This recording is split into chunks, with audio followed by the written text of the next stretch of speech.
Bergson, l'homme n'est pas seulement Homo sapiens, l'homme qui sait, il est surtout Homo faber, l'homme qui fabrique des outils. La technique a donc joué un rôle décisif dans le développement de l'intelligence humaine. Pour Simondon, si nous avons peur de la technique, c'est souvent parce que nous la comprenons mal. Il refuse d'opposer l'homme et la machine, il faut plutôt développer une véritable culture technique pour mieux comprendre les objets techniques et mieux vivre avec eux. Pour Kant, le temps n'est pas une réalité extérieure que l'on pourrait observer comme un objet, mais c'est une forme a priori de notre sensibilité, une condition qui rend possible notre expérience du monde.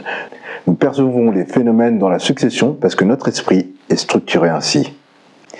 Pour Bergson, il faut distinguer le temps mesuré et le temps vécu.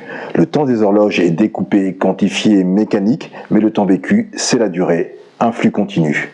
Quand tu écoutes une musique, tu ne vis pas seulement une addition de notes, tu éprouves un mouvement, une continuité. Pour Marx, le travail peut devenir une source d'aliénation. Dans le travail industriel, le travailleur peut être dépossédé du fruit de son travail. Il ne se reconnaît plus dans ce qu'il produit, il devient comme étranger à lui-même, à son activité et aux autres. Pour Kant, le travail a aussi une valeur éducative. Il permet de lutter contre l'oisiveté, ce temps où l'on ne fait rien, et de former la discipline. Le travail n'est donc pas seulement une contrainte, il participe à la formation de l'être humain.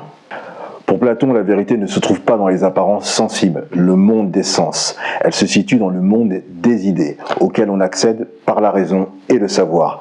La vérité s'oppose donc à l'opinion, ou ce qu'on appelle la doxa. Pour William James, philosophe pragmatisme américain, la vérité se définit par ses effets pratiques. Une idée est vraie si elle fonctionne, si elle permet d'agir efficacement et si elle se vérifie dans l'expérience. Il n'y a donc pas de vérité abstraite, absolue et figée une fois pour toutes, mais des vérités qui se construisent dans l'action.